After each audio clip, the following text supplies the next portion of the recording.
刚把挖机开下来之后，发现旁边这里有条河，这么好的河水怎么能浪费啊？挖机的水来帮挖机清洗一下，顺便帮挖机降降温。大家都说我对挖机不太爱惜，今天我就好好来帮挖机洗一洗。还是不好好洗了，随便挖几个水稍微冲一冲。老板还在等着我干活呢，因为现在正是收稻谷的季节。这个路没有打算混凝土，一下雨就给它淋烂了。平时将就着用还好，但是现在一到收稻谷的时候，那就不行了。而且这个老板家里面种的地，又种的特别的多，好几十亩地。如果不把路修好的话，稻谷完全运不回来。于是乎，老板想了一个两全其美的方法，既不要他自己出钱，而且又可以把这个路给修好。不得不说，这个老板确实是很执着的。他跑到村长家，帮这条路的情况跟村长他们反映的说了一遍，然后软磨硬泡了半天，花了2包烟的代价，终于获得了项目资金。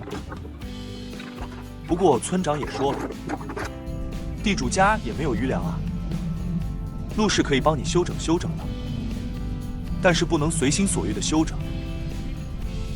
他给了6个小时的时间。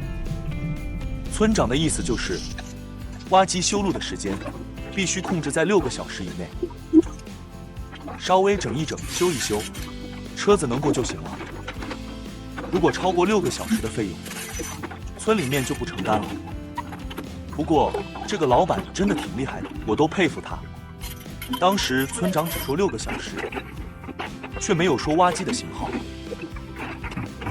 于是乎，这个老板叫我开挖机过来了。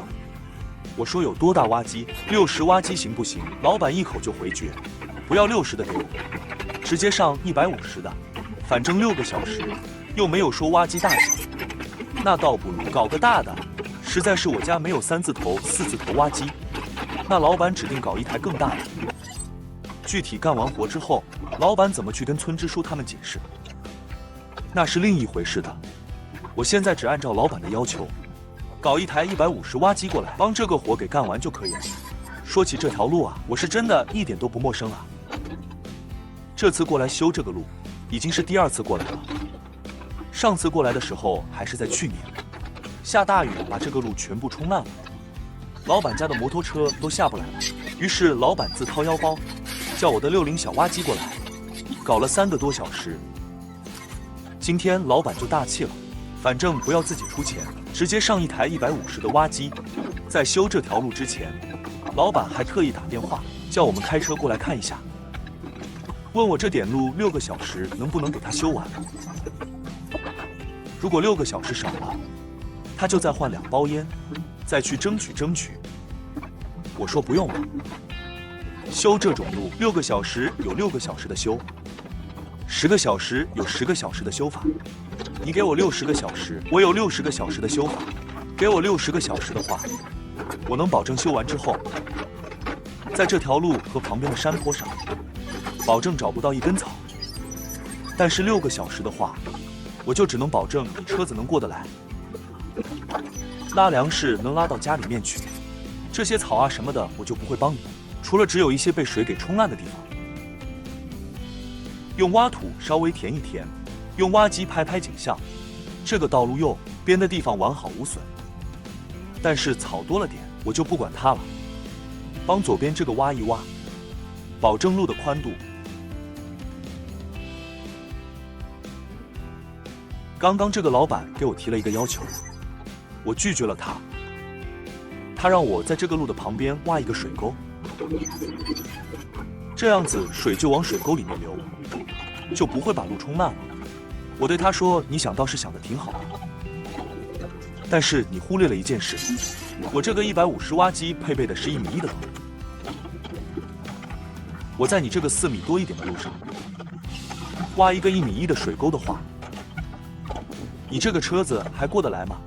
你以后过摩托车算了。”老板顿时说：“那就算了，不过我也有办法，可以用1.1米的腿挖一个30公分宽的沟，但是这个方法效率太慢了，我还是将我的方法讲给老板听一下。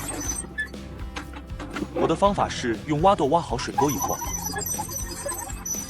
然后再挖土填掉一半，这样子就可以留下30多公分的水沟。但是这个方法的害处就是，当已经很紧的路基给挖松了，而且也太耗费时间了。老板想了想，还是算了，不要挖了。我说那用不用我以后开一台小挖机，装一个30公分的斗子。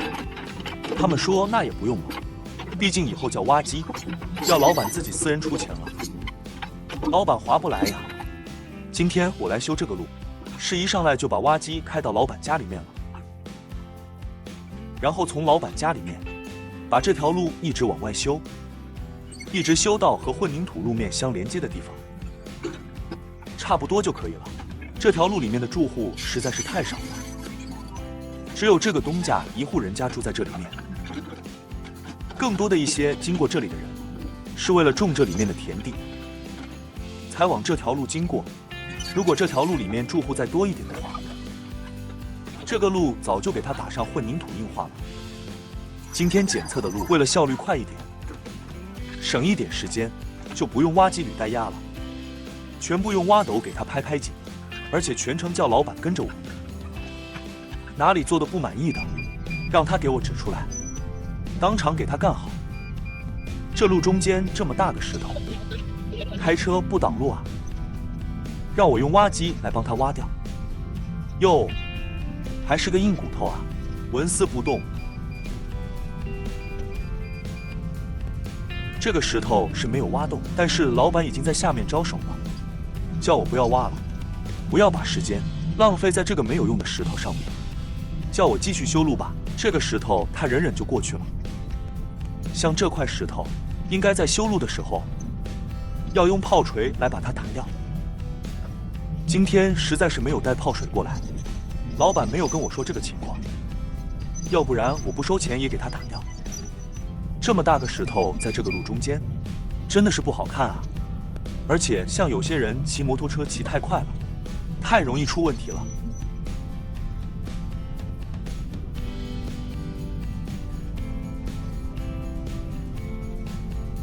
还有就是在这个桥头相接的位置，不知道是谁修的桥啊，留那么大个坑用来养鱼啊！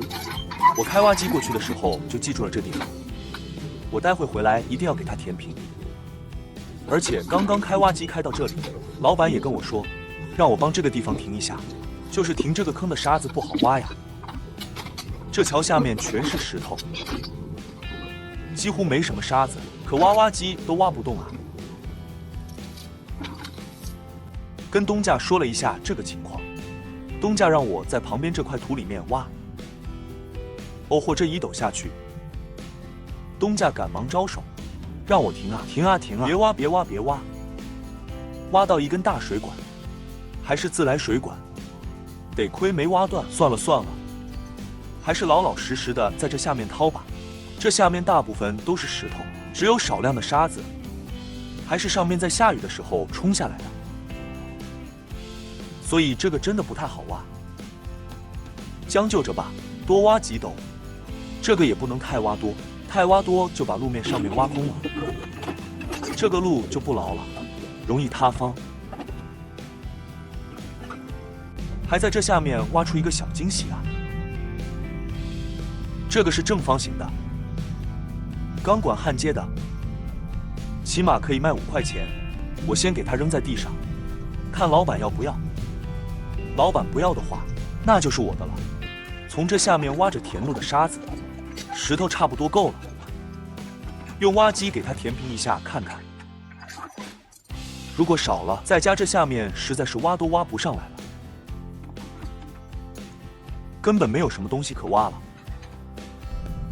再来把这个路中间这2块大石头给它挑出来，这么大2块石头啊，根本填不下去。再把这些沙子给它整平，把这个路的形状整成一个斜坡，而不是两边高中间低，一个鱼塘一样。条件有限，实在是没有沙子可挖了。给它整成这个样子。不过也比当时好了很多。这个后面桥上还有2位等着我把这个路修好，挖机让一下他们好过去。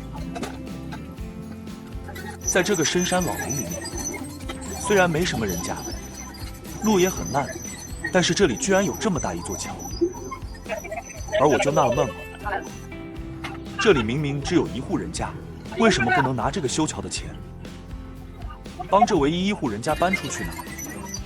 这不是两全其美吗？路也不用修了，这里还有一个每次一下雨就必定给它冲烂的地方，就是这个转弯的地方。每次用挖机过来修路，这个地方必定是垮的。不只是这，各路中间抽了一个水沟，而且这个旁边这个坡也垮下去了，而且每次都是在这个地方取一点沙子来帮这个路给填一下。这用不了几年啊，这个地方的沙子就要挖干净。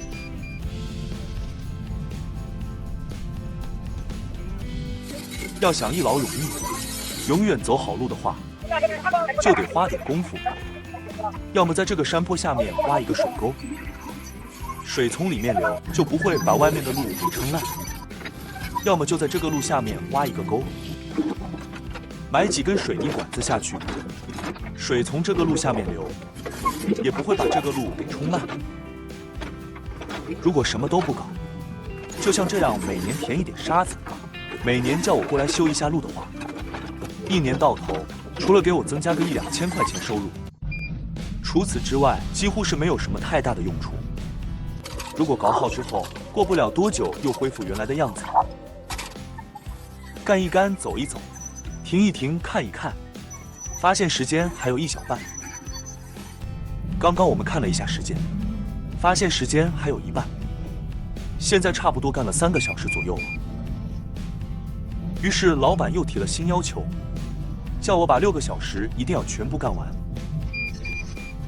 说好了开6个小时的，就必须给我开到6个小时，千万不能打折扣哦。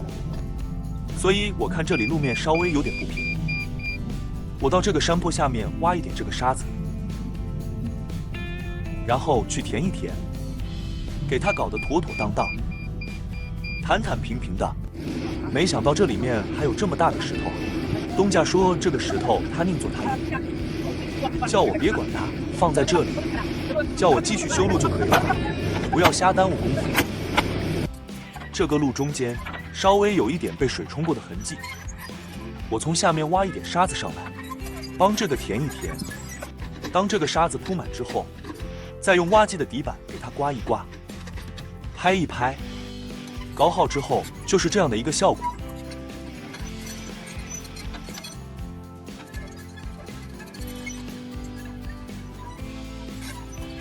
边干一边走，再来帮这些小坑也填一填，从边上挖一点沙子过来，还是同样的方法，直接用挖机豆的底板给它稍微刮一刮就行了。这个实在是填得太薄了。